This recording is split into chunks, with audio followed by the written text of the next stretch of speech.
The process of integrating 554 large and minuscule states was complex. It involved intricate negotiations on political, administrative, and financial matters, as also those relating to the armed forces of these units.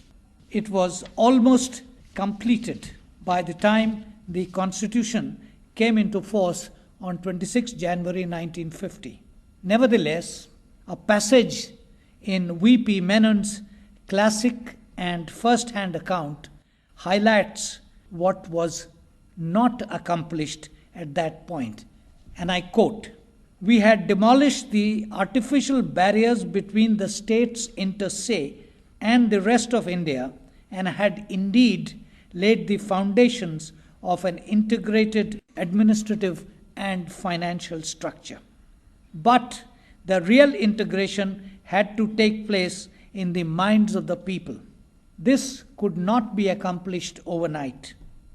It would take some time for the people of erstwhile states to outgrow their regional loyalties and to develop a wider outlook and a broader vision." End of quote.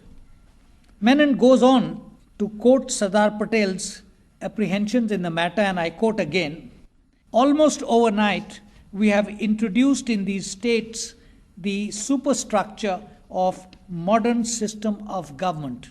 The inspiration and stimulus has come from above rather than from below, and unless the transplanted growth takes a healthy root in the soil, there will be a danger of collapse and chaos." End of quote. Passage of time was to show that this integration of minds, not only by the residents of the erstwhile princely states, but by citizens on the national scale, was to be a longer process, at times torturous, and covered all regions and all segments of population in our vast land. Nor was this unanticipated. As early as 1902, Rabindranath Tagore had observed that unity cannot be brought about by enacting a law that all shall be one. The constitution-making process reflected the concern for national unity. One aspect of it, legal and structural, put into place a parliamentary democracy. The other pertained to sociological and emotional dimensions.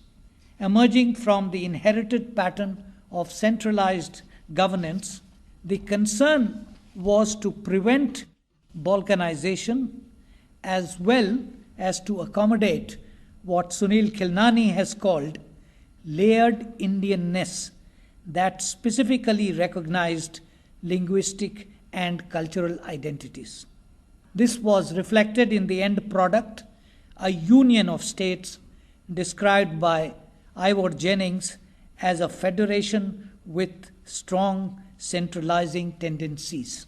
The imperatives of democracy were spelt out with great insight and foresight by Babasaheb Ambedkar in the closing days of the work of the Constituent Assembly. Effective functioning of democracy, he said, required focus on three aspects. Firstly, holding fast to constitutional methods and abandoning the methods of civil disobedience, non-cooperation, and satyagraha. Secondly, not allowing anyone, however mighty, to subvert the institutions. And thirdly, not resting content with political democracy only and recognizing the twin principles of equality through one man, one vote, and one vote, one value, and fraternity through common brotherhood of all Indians. The sooner we realize, he added, that we are as yet not a nation in the social and psychological sense of the word, the better for us.